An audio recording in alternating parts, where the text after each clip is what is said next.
জাতীয় দলের কোচিং প্যানেলে যুক্ত হচ্ছেন মোহাম্মদ আশরাফুল, সরে দাঁড়াচ্ছেন মোহাম্মদ সালাউদ্দিন। বাংলাদেশ ক্রিকেট বোর্ডের পক্ষ থেকে দুইজনকেই কোচিং স্টাফের সদস্য হিসেবে রাখার পরিকল্পনা ছিল, যদিও পদত্যাগের সিদ্ধান্ত নিয়েছেন জাতীয় দলের সিনিয়র সহকারী কোচের ভূমিকায় থাকা সালাউদ্দিন। চারদিকে যখন এই দেশি কোচকে নিয়ে আলোচনা সমালোচনা, তখনই ব্যক্তিগত কারণ দেখিয়ে সরে দাঁড়াচ্ছেন তিনি। জনপ্রিয় ক্রিকেট ভিত্তিক ওয়েবসাইট ক্রিকবাজের তথ্য মতে ইতোমধ্যেই পদত্যাগপত্র জমা দিয়েছেন সালাউদ্দিন।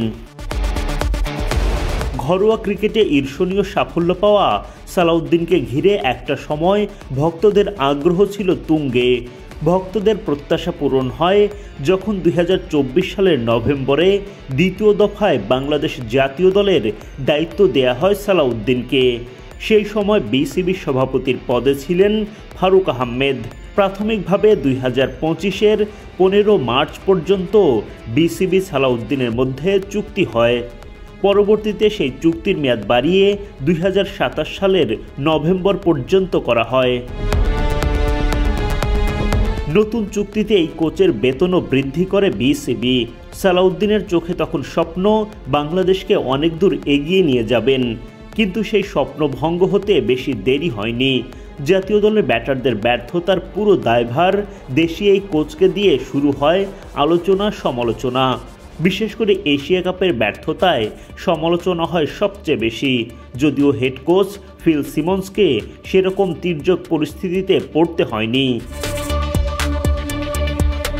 সিনিয়র সহকারী কোচের দায়িত্বে থাকা সালাউদ্দিন দলের ব্যাটিং বিভাগের দেখভাল করতেন।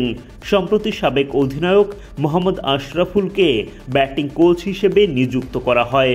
ফলে কোচিং প্যানেলে সালাউদ্দিনের অবস্থান নিয়ে গুঞ্জন ওঠে, যদিও বোর্ডের পক্ষ থেকে স্পষ্ট জানিয়ে দেয়া হয় সালাউদ্দিন আশরাফুল দুজনই থাকবেন দলের সঙ্গে। এদিকে সালাউদ্দিন পদত্যাগের সিদ্ধান্ত নেয় শেষ পর্যন্ত পরিস্থিতি কোন দিকে যায় সেটাই এখন দেখার বিষয়।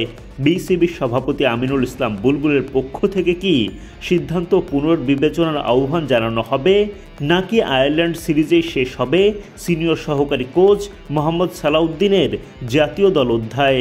এর আগে অবশ্য 2006 থেকে 2010 সাল পর্যন্ত বাংলাদেশ দলের ফিল্ডিং কোচ ও সহকারী কোচের দায়িত্ব পালন করেছিলেন তিনি।